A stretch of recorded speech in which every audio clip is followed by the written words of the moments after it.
Selanjutnya, memasuki pembacaan soka remaja putri kepada Niputu Davina Paramita dan Sabda Widistuti kami persilakan. Pangan Jali.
Umat manusia sejak zaman lama berkembang biak dan menyebar luas di atas bumi, yang merupakan tempat di mana para dewa mengalahkan para asur sebagai tempat hidup bagi binatang ternak, kuda, dan semua burung. Semoga bumi ini dapat memberikan keberuntungan dan kejayaan bagi kami.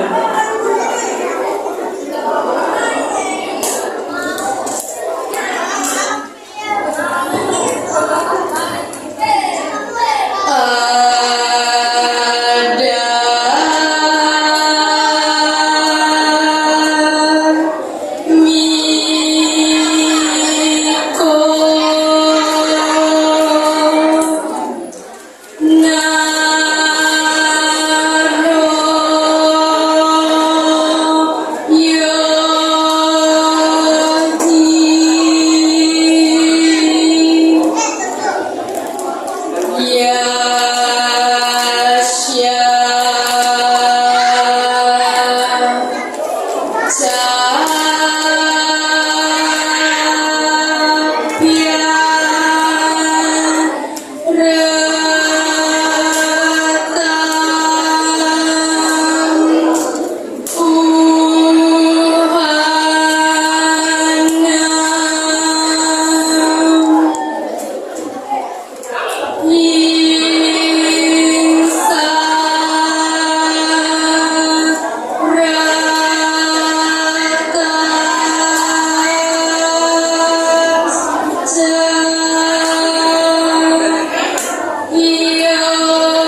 Artinya, seseorang yang tidak menjalankan perbuatan baik dan seseorang yang mendapatkan kekayaan dengan jalan berbuat curang, serta orang yang suka menyakiti makhluk lain, maka ia tidak akan pernah berbahagia di dunia ini.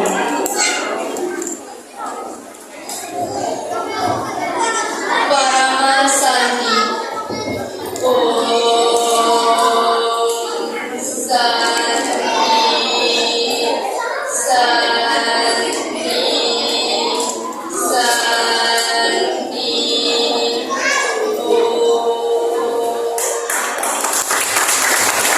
Masuki kategori membaca kakawin remaja putra kepada Ibu Gusti Lurah Sidhu Narendra Annagar Pidada dan Anak Agung Gede Agung Narayana Kertapati dipersilahkan. Penganjali. Om Swastiastu.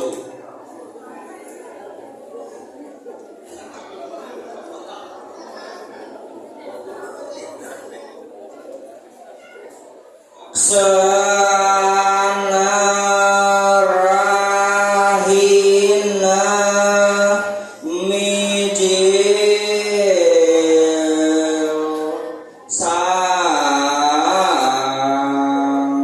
yang surya rawasilimut.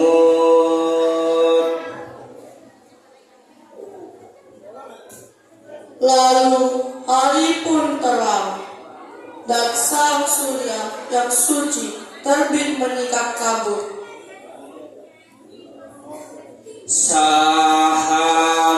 Sahanani semini kaiwan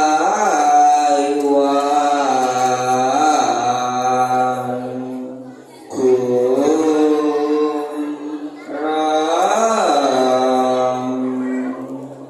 pada nangisis.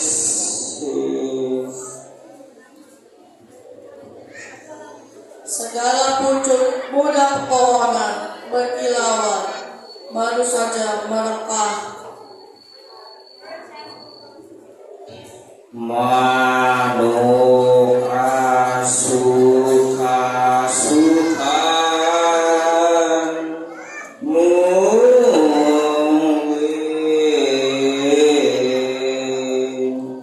panramya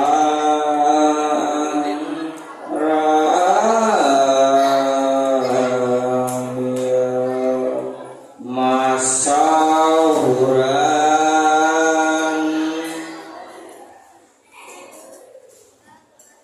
Burung-burung bercengkrama di antara dahan, riang berkicau saling bersahutan. Kadipapopole sang win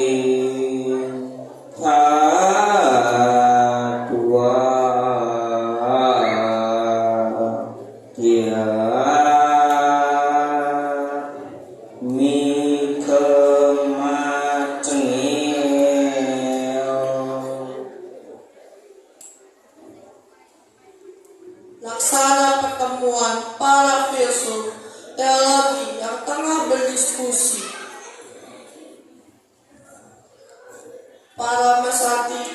Om Santi, Santi, Santi.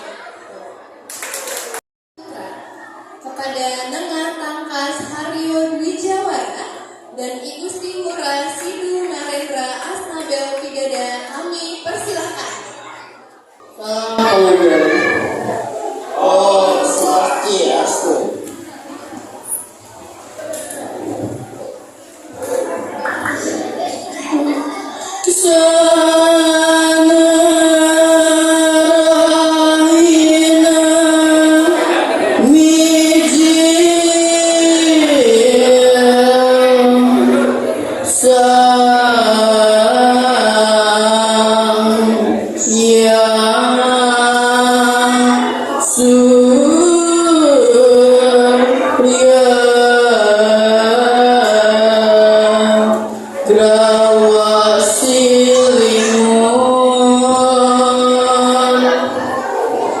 Lalu hari pun terang dan sang surya yang suci terbit nikah kabur.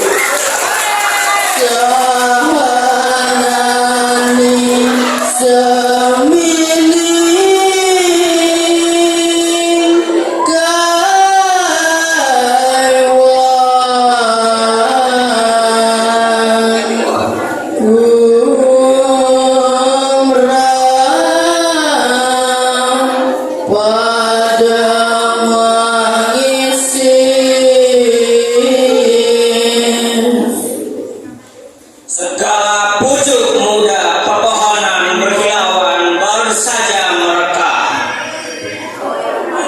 Manuka suka-suka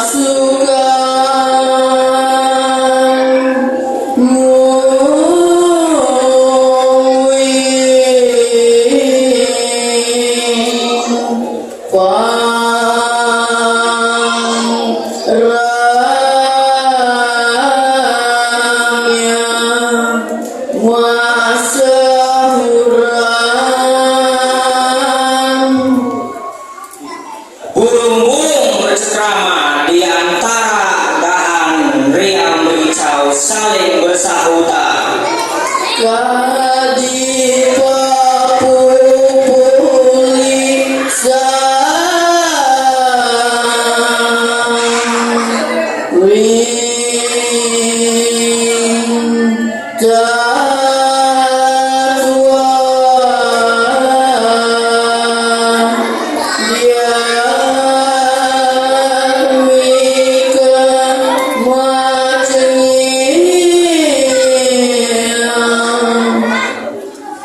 Laksana pertemuan para filsuf teologi yang tengah berdiskusi.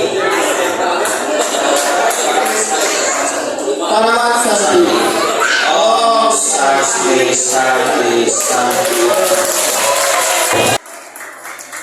Selanjutnya memasuki kategori membaca kekawin remaja putri. Kepada Nimade Dea Febrianti dan Putu Ayu Amabel Widyasanti dipersilahkan.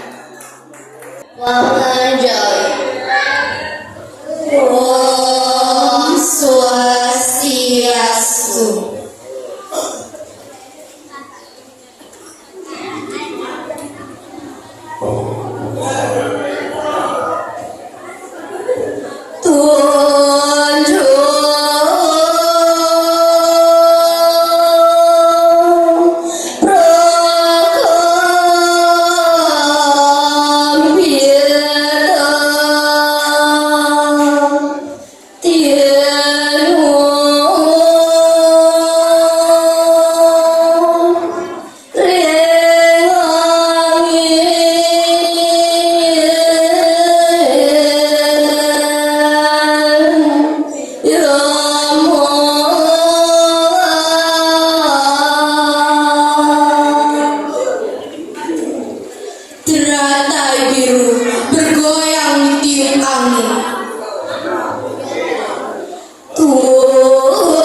suami lantaran cemburu yang hebat.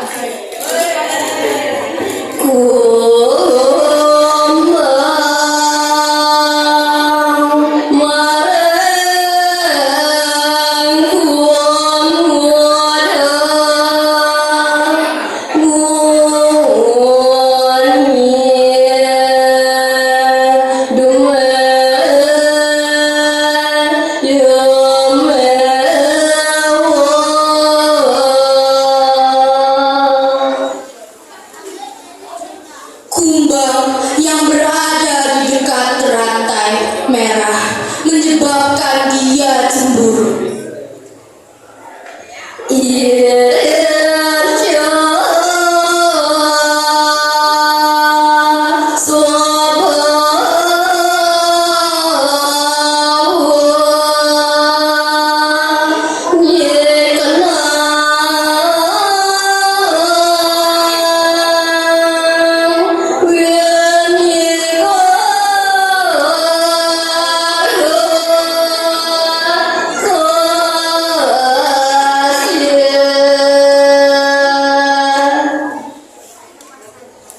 Cemburu adalah pertanda watak istri yang setia.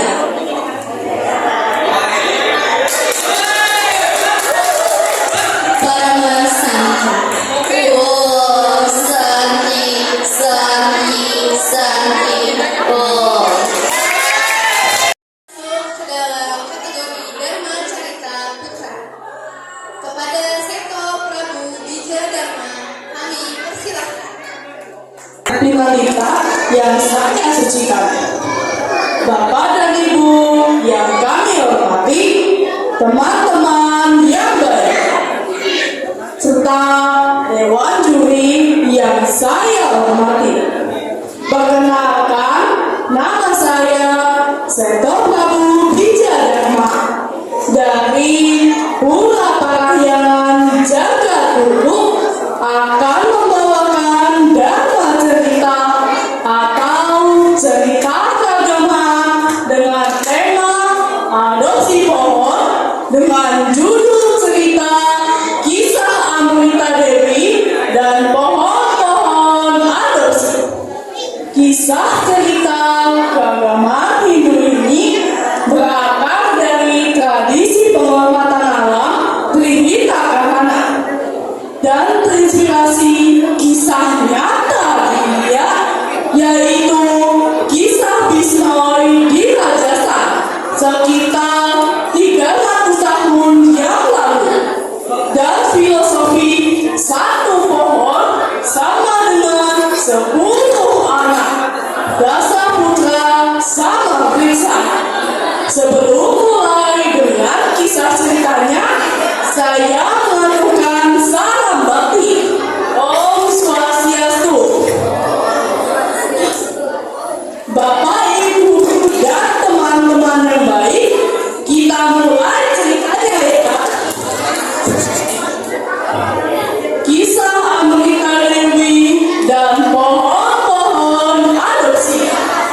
Di sebuah desa kecil di Rajasthan, India, hiduplah seorang wanita bernama Amrita Dewi.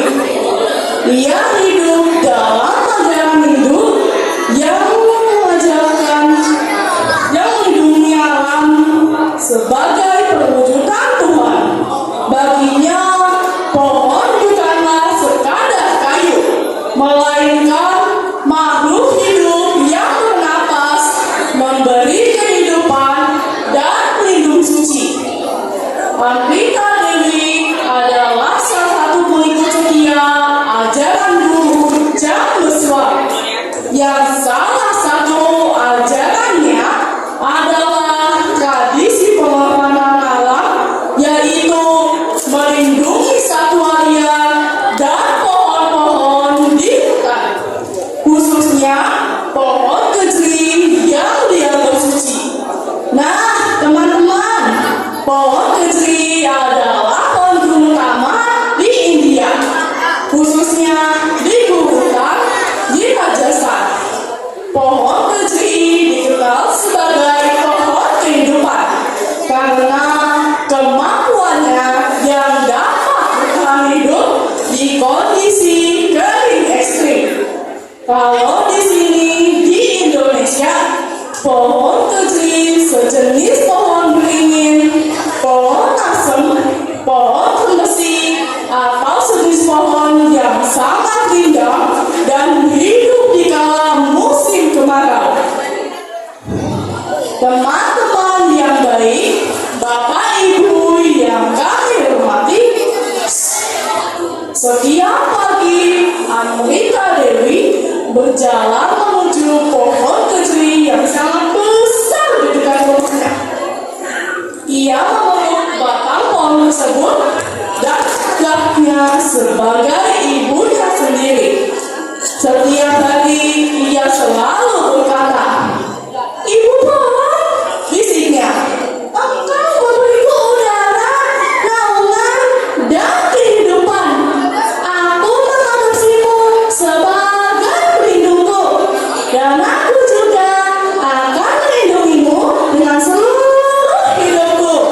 Begitu bila setiap hari Amrita Dewi berbicara dengan pohon kecil. Tepuk tangan dulu dong.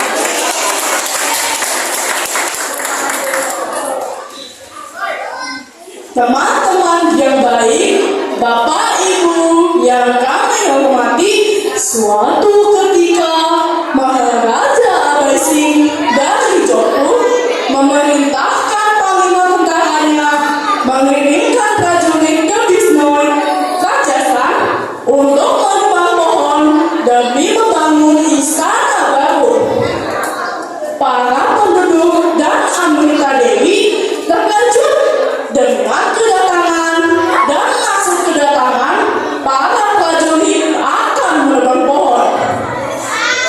Ketika para prajurit datang membawa kapak dan peralatan siap untuk menebang pohon, banyak di antara penduduk desa melawan penebangan tersebut sehingga menjadi korban.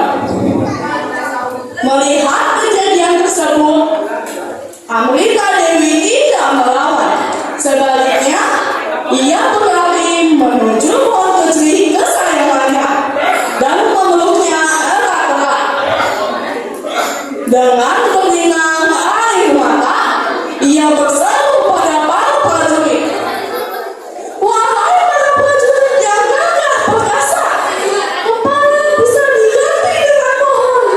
Ialah kepalaku melayang, tetapi pohon ini tidak akan kubiarkan tumbang.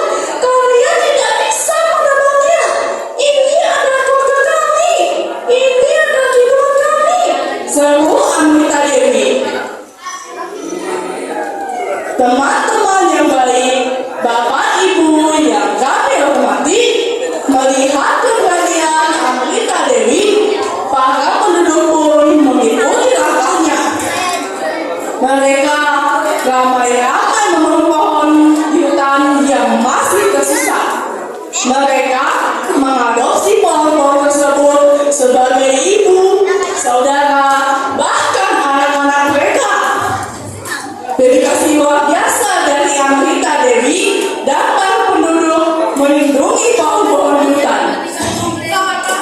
Pada akhirnya para prajurit pun ketakutan, dan pada akhirnya para prajurit pun kembali ke kerajaan melaporkan ke Maharaja Abasing betapa besarnya pengorbanan Amrita Dewi bersama para penduduk melindungi pohon-pohon di hutan. Teman-teman yang baik, Bapak Ibu yang kami hormati, mendengar hal tersebut, Maharaja Abasing sangat menyesal dan merasa bersalah.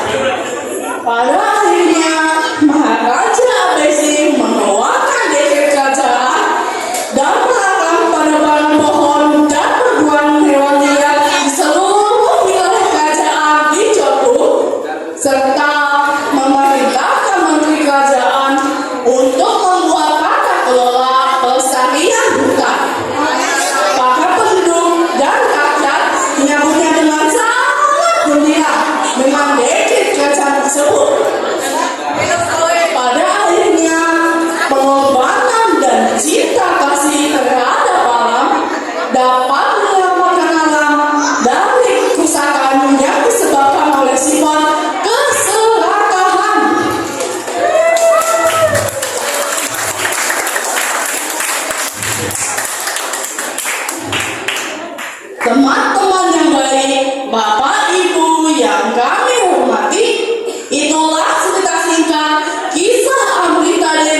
dan pohon-pohon adopsi. Dari kisah singkat yang saya sampaikan, dapat diambil kesimpulan bahwa kita sejatinya manusia memiliki hubungan persaudaraan dengan Tuhan dan mengajarkan pelajaran mendalam tentang pengorbanan dan cinta kasih terhadap Allah. Sebagai kekasih hidup, mari kita laksanakan tradisi penghormatan alam dengan melakukan pertama, ahimsa atau tanpa kekerasan, yaitu melindungi kehidupan baik manusia, hewan, maupun tumbuhan.